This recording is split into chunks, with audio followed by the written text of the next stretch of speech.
حضرت بایزید بستامی کہتے ہیں کہ میں نے اپنی ماں کے آگے ہاتھ جوڑے، میں نے کہا امی تجھے راضی کروں یا رب کو راضی کروں؟ تو اپنے حق مجھے معاف کر دے، اللہ کو میں راضی کر دیتا ہوں۔ ماں نے کہا جاؤ پتر میں اجازت دیتی ہوں۔ گئے جنگلوں میں ذکر و فکر میں لگے رہے، تنہائی میں اس کو یاد کرتے رہے، دن رات ذکر کے چراغ روشن رکھے۔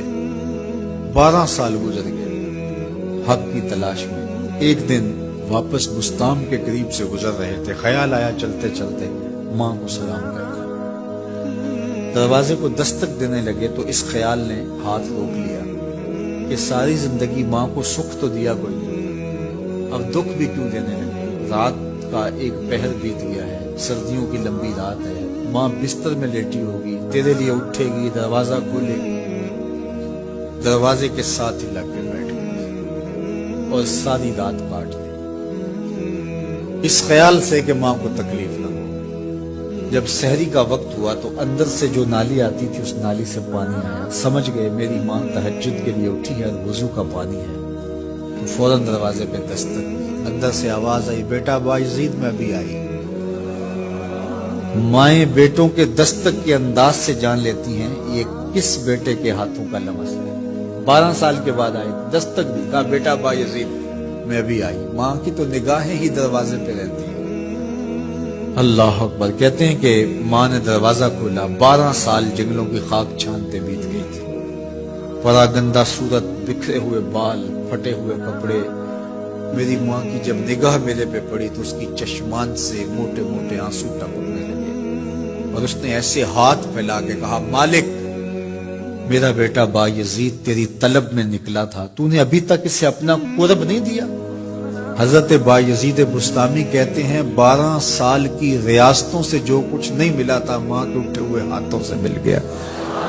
میں نے کہا مالک میں تجھے کہاں ڈھونڈ رہا ہوں، تو کہاں موجود؟ تو ماں باپ کی رضا اللہ کی رضا کا دروازہ کھولتی ہے۔ جن لوگوں کے ماں باپ ناراض ہیں اور وہ جا کے پیر صاحب کی خدمت کرتے ہیں اور میاں ماں کے قدم چھو، باپ کی ٹانگیں دباؤ، ان کی خدمت کرو، تمہارے پہلے مرشد وہ ہیں، ان کو راضی کرو، پھر کسی شیخ کامل کی صحبت میں آنا، دیکھو کیسے دل کی بند کھڑکیاں کھلتی ہیں۔ ایک مرشد تو ناراض کر رہا ہے اور دوسرے مرشد سے تمہیں کیا ملے گا؟ تو راستہ یہیں سے کھلے گا۔ والدین کو کبھی ناراض نہ کرو، والدین کو کبھی دکھ نہ دو، والدین کو کبھی تکلیف نہ پہنچاؤ، اور والدین کو بھی چاہیے کہ اپنی اولاد کو اپنا نافرمان نہ بنائے۔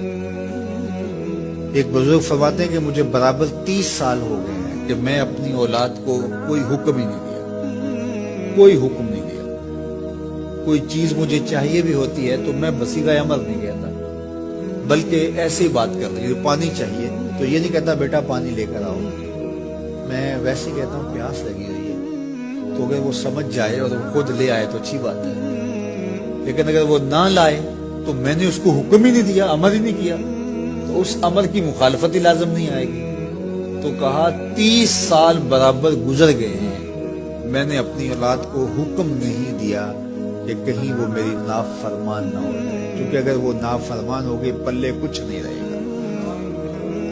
جو اولاد ماں باپ کی نافرمان ہوتی ہے وہ ہوا میں بھی اڑے، وہ چرخ پہ بھی جھولے، وہ زمین پہ گرنے والی ہوتی ہیں، کبھی کامیاب نہیں ہو سکتی وہ اولادیں جو ماں باپ کی گستاخ، بے ادب اور نافرمان ہوتی ہیں۔ وہی اولادیں سرخروغ، کامیاب اور کامگار اور بامراد ہوتی ہیں جو ماں باپ کی خدمت کرتی ہیں، ماں باپ کی دعائیں لیتی ہیں۔